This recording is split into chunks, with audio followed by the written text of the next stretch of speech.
नमस्ते, म सन्तोष तामाङ तपाईँहरूमा फेरि पनि आइसकेको छु। तपाईँहरू हेर्दै हुनुहुन्छ www.npcomputerquiz.com। पक्कै पनि यहाँहरूको माया, यहाँहरूको साथ, यहाँहरूको स्नेहले आजसम्म म चल्न सकेको छु, चल्ने पनि रहेको छु भन्दै यहाँहरूलाई मैले आज driver pack solution how to installing your computer पक्कै पनि यहाँहरूलाई इम्पोर्टेन्ट छ।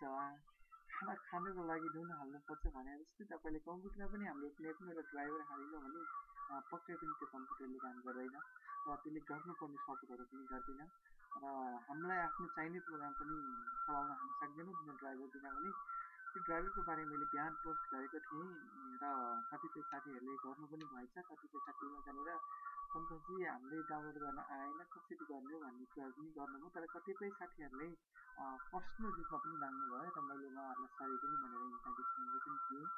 हामी पर्सनल रूपमा कुनै पनि दिँदैनौँ, जति दिन छ हामीसित मेलमा हामीलाई कुरा गरिसकेपछि हामी पोस्टै गर्दैछौँ ताकि त्यो पोस्टहरू सबैले देखुन्, सबैले थाहा पाउन्। किनकि व्यक्तिगत हिसाबमा सिकाउन र सबैले सिकाउनुमा हामी अन्तर भिन्नता बुझ्ने गर्छौँ। त्यसैले पनि हामी व्यक्तिगत रूपमा कहिले पनि सिकाउँदैनौँ। यदि सिकाउनुपर्छ भने अनलाइनमा फारम भरेर यहाँ आउनुभयो भने पक्कै पनि हामी सिकाउँछौँ त्यसपछिको दुनियाँ भनेको। र अहिले हामी त्यसरी तपाईँलाई व्यक्तिगत हिसाबमा सिकाउन मिल्दैन।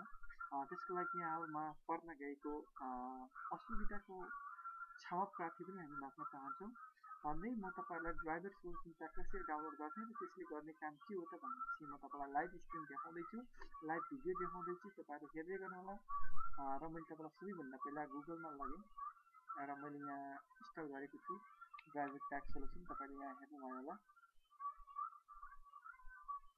यहाँ हेरिरहनु भएको छ ड्राइभर प्याक सोल्युसन तपाईँले यहाँ देखिसक्नुभयो। र हामी जान्छौँ अब सिधा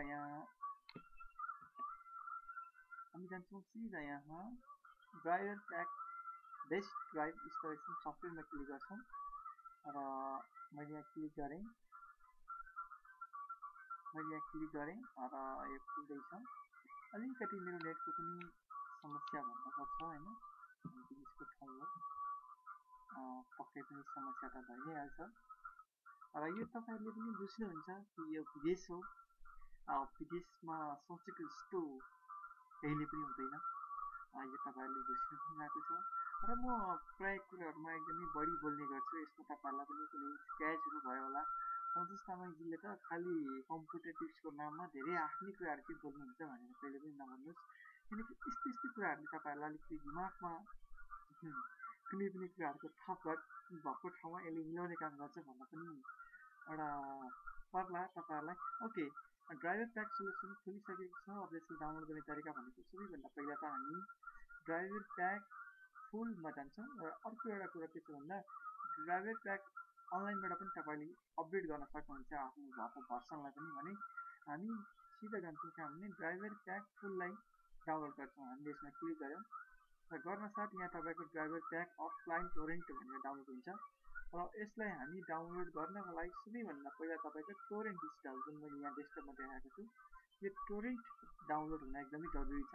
पहिले यसलाई डाउनलोड गर्नु, त्यसपछि तपाईँले गुगलमा जुन अहिले हामीले डाउनलोड गऱ्यौँ यसलाई सिधा डबल क्लिक गर्नु र एक क्लिक मात्र गरे पनि पुग्छ। र अब हामीले भनेको यहाँ driver pack solution 1.7.3.1 offline ISO भनेर आइसकेको छ। अब यसलाई हामीले यहाँ आएको छ C user NP web designing desktop भनेर हामीले कहाँ राख्ने हो, यसलाई पहिले डेस्कटपमा राखेर यसलाई फोल्डर चुज गरेर ओके गर्नु।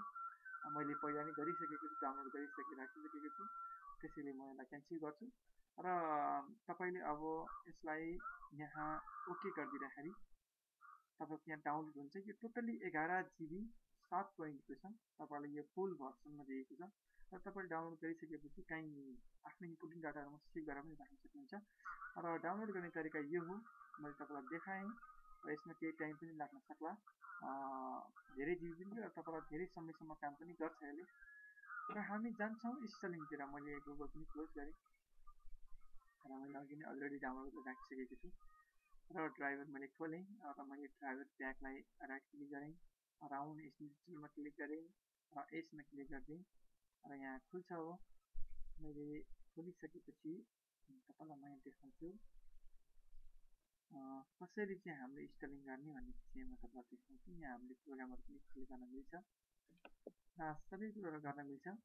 म तपाईँलाई यहाँ देखाउँछु। मैले यहाँ तपाईँलाई सो गरिसकेको छु र त्यसमा तपाईँले यहाँ देख्नुहुन्छ प्रोग्राम एन्ड ड्राइभर सिलेक्सन, किनकि मसँग मैले सबै अगाडि नै इन्स्टल गरिसकेको छु। यदि तपाईँले रिफ्रेस पनि गरेर हेर्न चाहनुहुन्छ भने रिफ्रेस गर्न सक्नुहुन्छ र रिफ्रेस गरेर इन्स्टल गर्न सक्नुहुन्छ। तपाईँको यहाँ यो 00 आउँदैन, तपाईँको मात्र यहाँ कतिवटा ड्राइभर इन्स्टल गर्नुपर्ने त्यो नाम सहित आउँछ र त्यसपछि तपाईँले यहाँबाट इन्स्टल गर्नुभयो भने पक्कै पनि तपाईँको ड्राइभर सही तरिकाले कम्प्युटरमा इन्स्टल हुन्छ र तपाईँले जे पनि गर्न सक्नुहुन्छ। विशेष गरी तपाईँले ग्राफिक डाउनलोड गर्न सक्नुहुन्छ भन्दै अहिले म यहाँबाट छुटेँ।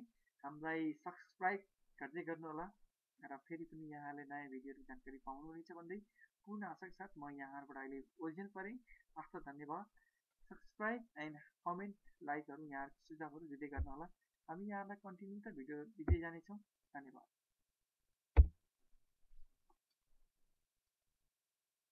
भन्नुहोस् न।